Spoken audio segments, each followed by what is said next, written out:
තවත් නුවරකට වඩිමින් සිටියා. මේ මාර්ගයේ වැටී තිබුණේ කැලෑබද පෙදෙසක් කරහා.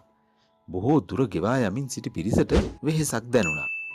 අතරමඟ තිබූ විලක් පසු කර ගමන් කළ බුදුරජාණන් වහන්සේ එක් භික්ෂුවක් අමතා ආයුෂ්මත්නි මට පිපාසයි. අර පෙනෙන විලෙන් බීමට ජලය ගෙන එන්නේයි පැවසුවා.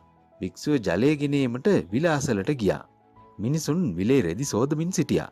එවිටම විලේ ඉවුර අසලින්ම ගිය ගොන් කරත්තයක් නිසා විලේ ජලය තවත් කැළඹී බොර පැහැවුණා. අනේ බුදුන් වහන්සේට මේ අපිරිසිදු ජලය කෙසේනම් පිළිගන්වන්නද?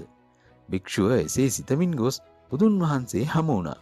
ස්වාමීනි, මිනිසුන් රෙදිසේදීමත් කරත්ත ගමන් කිරීමත් නිසා විලේ ජලය බොර වී තිබෙනවා. එය බීමට නුසුදුසුයි. මා කුමක් කරන්නද? ඔබ කිසිවක් කළ යුතු නැහැ. මදක් මෙහි සිට විවේක ගන්න බුදුන් වහන්සේ පැවසුවා. මෙලෙස අඩහෝරාවක් පමණ ගත වුණා. නැවතත් බුදුන් වහන්සේ පෙර භික්ෂු